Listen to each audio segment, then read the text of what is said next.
Hello, my name is Kinmoev, and today I want to talk about one of the most underrated but critically important topics: how to properly study customer needs. Sometimes, even the coolest ideas and products fail simply because we don't fully understand what people really need. Today, I will share how to avoid common mistakes and what really works based on my experience. Why is studying customer needs the key to success? When I first started doing business, it seemed simple: make a good product and people will buy it. But life quickly put everything in its place. I myself encountered a situation where a seemingly perfect offer did not resonate with the audience. Then I realized that without a real understanding of the customer, their life habits, pains, and desires, you won't get anywhere. Now I am confident that any product or service story should start with studying needs. Listen, don't assume. The first rule I always start with is to listen, not assume on behalf of the client. I had a case where I knew in advance exactly what functionality users needed. A month after launch, I received a wave of negative feedback because the actual usage scenario turned out to be completely different. Since then, I only conduct personal interviews and ask open-ended questions. I always try to clarify whether I have understood the other person correctly and paraphrase their answers. This works 100% better than guessing and building hypotheses in a vacuum. Different channels to gather information. Feedback methods are important. Sometimes we get used to one channel, for example, surveys on the website or phone calls. But I have seen how customers react differently in personal conversations and, for example, on social media.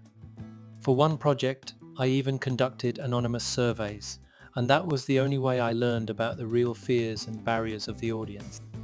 The more data collection channels you have, the more complete the picture will be, so be sure to combine them. Immerse yourself in the client's context. When you ask a client, "What would you like?" that's not enough. I try to put myself in my client's shoes. I try to use the product myself, communicate with their environment, and observe how a typical day goes. Once, only after such a deep dive, did I understand why people use our service in a non-standard way, and that's what helped us reach a new audience. Analyze data and look for patterns. Even if you've collected tons of information, it's not very useful without analysis. I regularly hold sessions where I look at reviews, see RM data, website analytics, and compare patterns. For example, we once noticed that most complaints were related to the same stage of registration.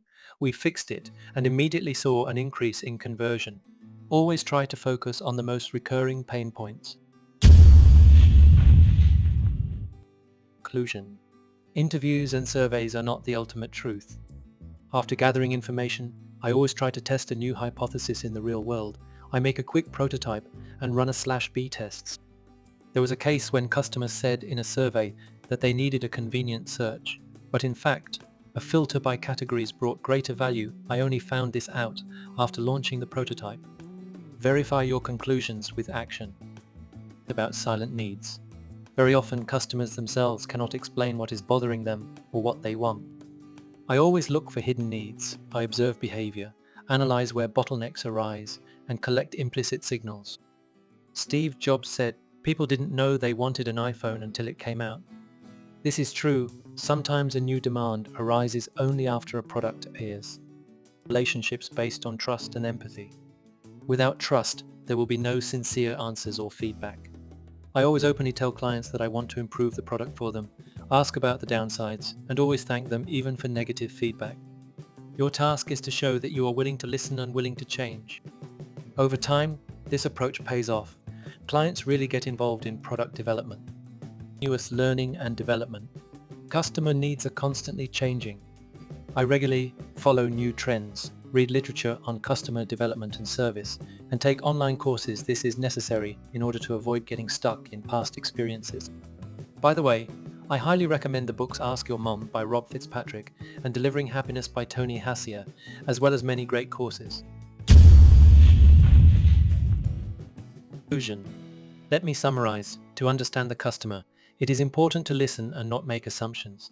Use different tools and channels. Immerse yourself in the real context. Analyze data, test hypotheses, and be ready to hear what the customer cannot even articulate themselves. Apply at least one rule in practice and tell us in the comments how it went. Thank you for staying with me until the end. Subscribe, share your experience, and ask questions. See you in the next videos.